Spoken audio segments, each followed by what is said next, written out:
2, here we go. Anybody, I think, can really push their limits way, way beyond they think they can.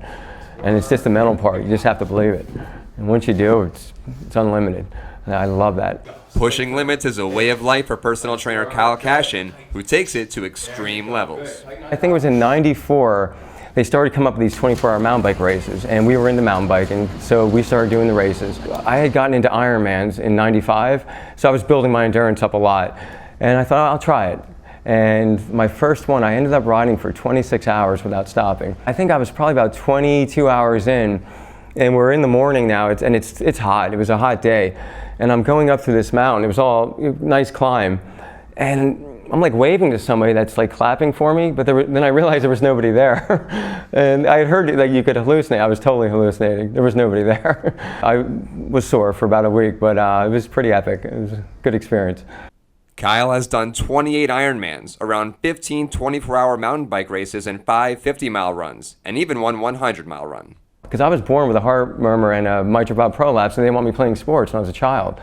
And my mom she was a nurse, so she kind of knew, but she couldn't hold me. She's like, you have to let him go. I mean, and that's where it started, where from that day on, it was, I'm not going to stop. And I haven't.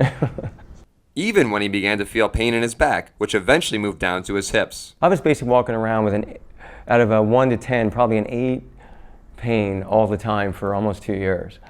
But that's the problem with somebody who's used to pain. I just could put it aside and just function. So I went into a doctor to get an x-ray, and they saw that there was some arthritis in my hip, but it wasn't to the point where I couldn't really do everything, but I was feeling it. And then slowly over the years, it would progress to the point where, I mean, for 2 years, I basically couldn't tie my right shoe. I actually couldn't reach down and tie it. He put off surgery fearing he would lose his active lifestyle, but a difficult bike ride with his son changed his mind. I actually could not lift my leg over the top tube of the bike to get onto the bike to ride my son. My friend would actually have to lift my leg up over the bike so that we could actually go riding, and then take it off when we got done. And I'm like, this is too dangerous. And that's it's almost the time when I basically went in to see Dr. Hepinstall. We are seeing more and more patients referred for joint replacement who fit his profile. Younger, more active people, not hoping to avoid using a walker to go shopping, but hoping to go back to the activities that give them joy and keep them active and productive in society. While the average age of someone undergoing hip replacement is still 60 to 65, Dr. Hepinstall says the spread has changed. Now we are operating on patients as young as in their 20s and 30s, and also people as old as in their 90s, as we understand how to deal with patients of a variety of ages. For younger, physically fit patients like Kyle, there's fast-track joint replacement. Fast track is just a process whereby prior to surgery we identify patients who have the capacity and the desire for a more rapid recovery. All patients are offered minimally invasive surgery, but fast track helps get them out of the hospital sooner. At Lenox Hill, the typical recovery time for someone who is not fast track is about 3 days in the hospital.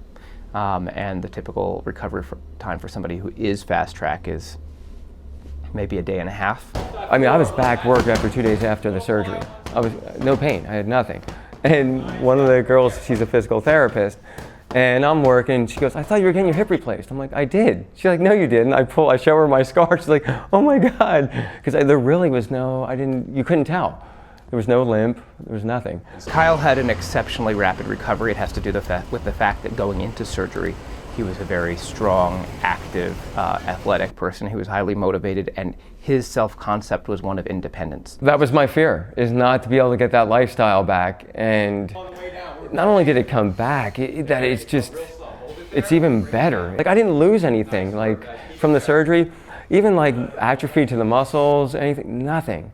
I felt I was stronger because I actually had a better, my pedal stroke was better because I could actually lift my hip up. I didn't realize I wasn't really lifting it up when my hip was bad, until it wasn't bad anymore. I'm like, whoa, wait a minute. And I had a whole nother gear that I forgot I had. Kyle is back to riding 100-mile bicycle races, but the biggest benefit is being able to ride pain-free with his son again. Probably 7 days after the surgery, him and I were riding together. And it was funny because he saw me right after the surgery.